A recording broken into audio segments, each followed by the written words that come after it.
प्रिय भक्तों, आज चूकना मत, फाल्गुन माह में पहली बार ऐसा अवसर आया है। यह छोटा सा हनुमान मंत्र ही आपकी संपूर्ण गरीबी मिटा देगा। कई दिनों से अगर लाखों करोड़ों पैसे मांग रहे हो और आपकी कोई भी मनोकामना पूरी नहीं हो रही है, तो सिर्फ 21 बार मंत्र सुनकर छोड़ दो। योग और शास्त्रों की मान्यताएं बता रही हैं कि पूरा 1 करोड़ रुपया आपको नगद प्राप्त हो सकता है। अगर आपकी किस्मत अच्छी हुई तो आज आप निर्धन से राजा अवश्य बन जाएंगे। तो चलिए अब मंत्र श्रवण करें, संपूर्ण 21 बार। ॐ ऐं ह्रीं हनुमते पवननन्दनाय वाणीश्वरं धनं प्रदाय श्रीहनुमन्ताय रुद्रवीराय चामार्मताम्। ॐ ऐं ह्रीं हनुमते पवननन्दनाय वाणीश्वरं धनं प्रदाय श्रीहनुमन्ताय रुद्रवीराय चामार्मताम्। ॐ ऐं ह्रीं हनुमते पवननन्दनाय वाणीश्वरं धनं प्रदाय श्रीहनुमन्ताय रुद्रवीराय चामार्मताम्। ॐ ऐं ह्रीं हनुमते पवननन्दनाय वाणीश्वरं धनं प्रदाय श्रीहनुमन्ताय रुद्रवीराय चामार्मताम्।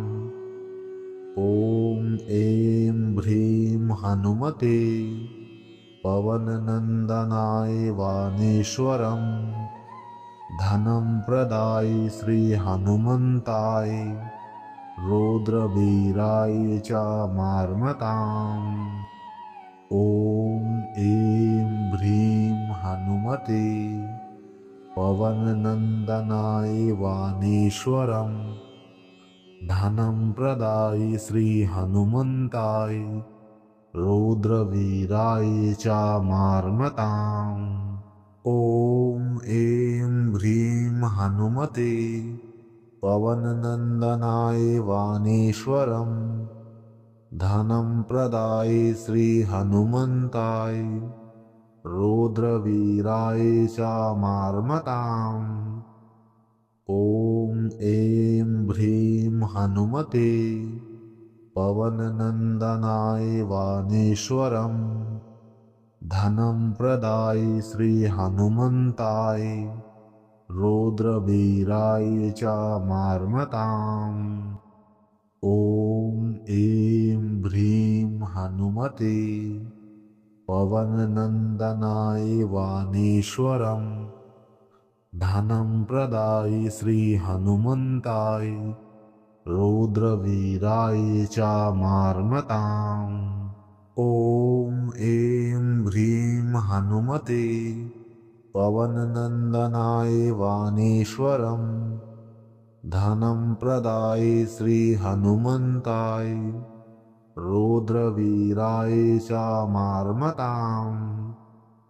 ॐ ऐं ह्रीं हनुमते पवननन्दनाय वाणीश्वरं धनं प्रदाय श्रीहनुमन्ताय रुद्रवीराय चामार्मताम्। ॐ ऐं ह्रीं हनुमते पवननन्दनाय वाणीश्वरं धनं प्रदाय श्रीहनुमन्ताय रुद्रवीराय चामार्मताम्।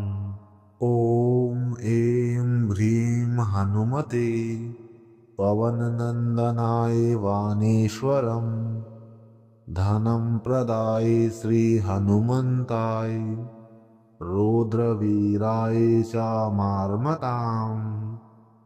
ॐ ऐं ह्रीं हनुमते पवननन्दनाय वाणीश्वरं धनं प्रदाय श्रीहनुमन्ताय रुद्रवीराय चामार्मताम्।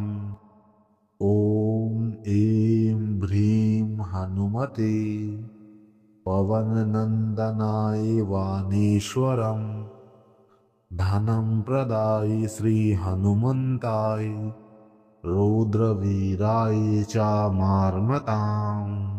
ॐ ऐं ह्रीं हनुमते पवननन्दनाय वाणीश्वरं धनं प्रदाय श्रीहनुमन्ताय रौद्रवीराय चामार्मताम्।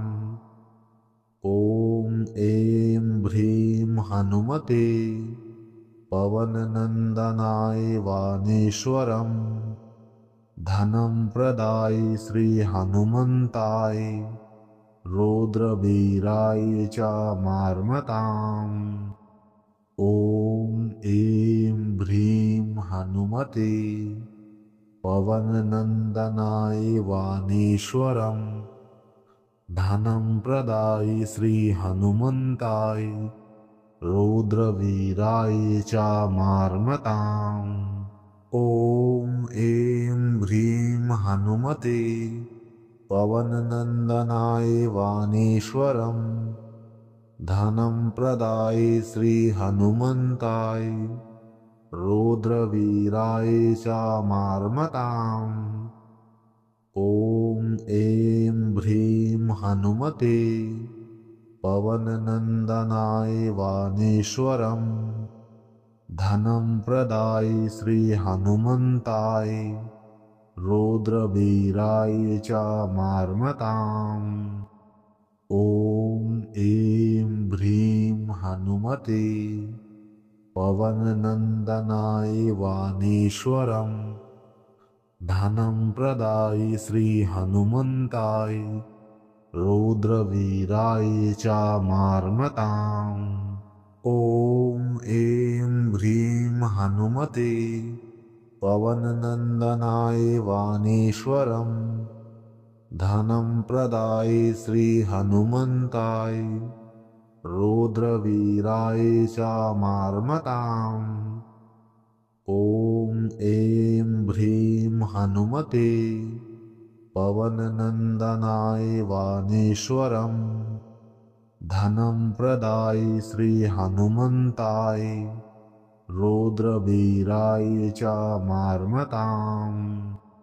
ॐ ऐं ह्रीं हनुमते पवननन्दनाय वाणीश्वरं धनं प्रदाय श्रीहनुमन्ताय रौद्रवीराय चामार्मताम्। ॐ ऐं ह्रीं हनुमते पवननन्दनाय वाणीश्वरं धनं